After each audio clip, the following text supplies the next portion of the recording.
Je suis très content aujourd'hui. Je suis votre humble serviteur, Dr Esaïe Kabeya. J'habite la République démocratique du Congo, précisément à Mbujimaï, la ville de Mbujimaï. Aujourd'hui, j'aimerais qu'on partage sur un thème important intitulé « Ne jamais se confier en l'homme, ne jamais se confier dans une personne ».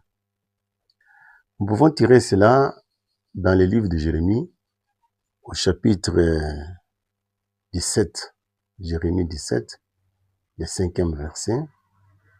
La Bible nous dit, maudit soit l'homme qui se confie en l'homme, mais heureux est celui-là qui se confie en l'Éternel.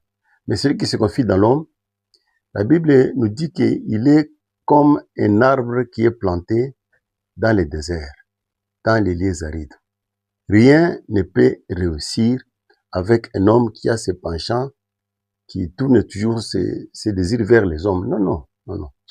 Mais la Bible est très claire en ces cas-là. Qu'est-ce que nous devons faire?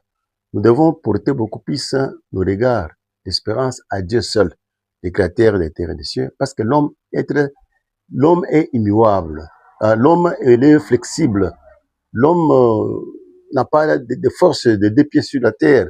L'homme, dans l'homme, il n'y a rien, la poussière. Il ne peut pas même retenir son souffle de vie. L'homme ne peut rien faire. Si tu vas vers l'homme, il peut te donner aujourd'hui un cadeau, demain, il va en parler. S'il te fait du bien, il va en parler, mais pas Dieu.